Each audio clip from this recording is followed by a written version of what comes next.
ये आदरणीय शुभेंदु अधिकारी जी ने जो लाइसेंसी हथियार की मांग की है, पहला सवाल, ये किससे मांगे हैं?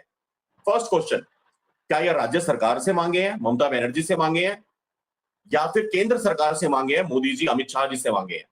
ये मेरा पहला सवाल है। वो मांगे किससे है भाई? मांग रखी अच्छी बात है, लाइसेंसी हथियार मांगे अच्छी बात है, चलो तालियां। और सवाल ये किससे मांग रहे हो? अगर राज्य सरकार से मांग रहे हो तो तरस आता है तुम्हारी बुद्धि पे, जो हिंदुओं को मरवा रही है उससे तुम हथियार मांगोगे, वो तुम्हें दे देंगे।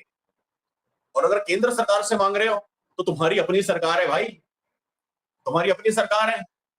तीसरी बार आए हो चुन करके, 14 में आए, 19 में आए, 24 में आए, और तुम्हें अपनी सरकार से अपने लोगों की सुरक्षा के लिए हथियार मांगने पड़ रहे हैं, तो लानत है। दूसरा मेरा सवाल, तो आपकी सरकारें कितने राज्यों में है, जरा मेरे को ये बताओ। भारत देश के कितने राज्यों में बीजेपी की सरकारें हैं, जरा ये बताओ। और जिन राज्यों में बीजेपी की सरकारें हैं, उन राज्यों में तुमने कितने हथियार बांट दिए, ये भी बता दो। हथियार तो छोड़ो, तुमने लाइसेंस कितने आसानी से बनवाने शुरू कर दिए। तुमने लाइसेंस की जो प्रणाली है, लाइसेंस की जो प्रक्रिया है, उसको कितना सुगम कर दिया, कितना सरल कर दिया, कितना आसान कर दिया। कितने हिंदुओं ने लाइसेंस अप्लाई कर दिए, कितने हिंदुओं को तुमने लाइसेंस बांट दिए।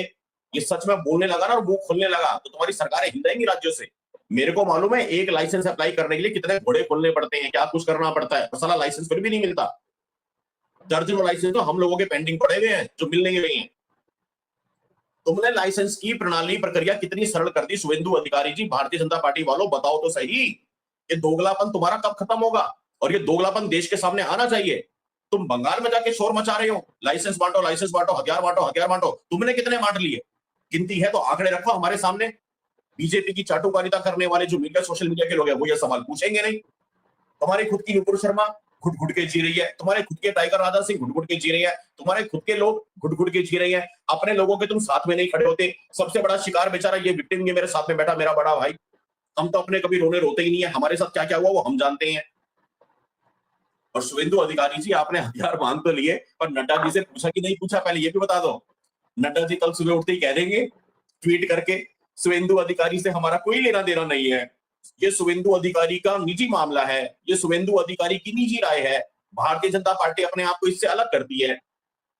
नड्डा जी की बीमारी भी तो कोई छोटी थोड़ी है भाई, नड्डा जी की तो सबसे बड़ी बीमारी है। दीपक भाई, आप तो उसी इलाके में बैठे हैं, उसी क्षेत्र में बैठे हुए हैं जहां पे दिल्ली में भी एक बड़ा कांड हुआ है, एक बच्चे का वहां पे कत्ल कर दिया गया बेरहमी से। भैया आपकी अब तो दिल्ली में भी भाजपा की सरकार आ गई है, तो मेरे ख्याल से आपके तो लाइसेंस खूब बढ़ गए होंगे, घर घर में हथियार आ गए होंगे, सबके यहाँ AK-47 होगी सबके घरों में आराम से, हिंदुओं के पास लाइसेंस वाली। आ गए भैया आपके घर पहुंच गए।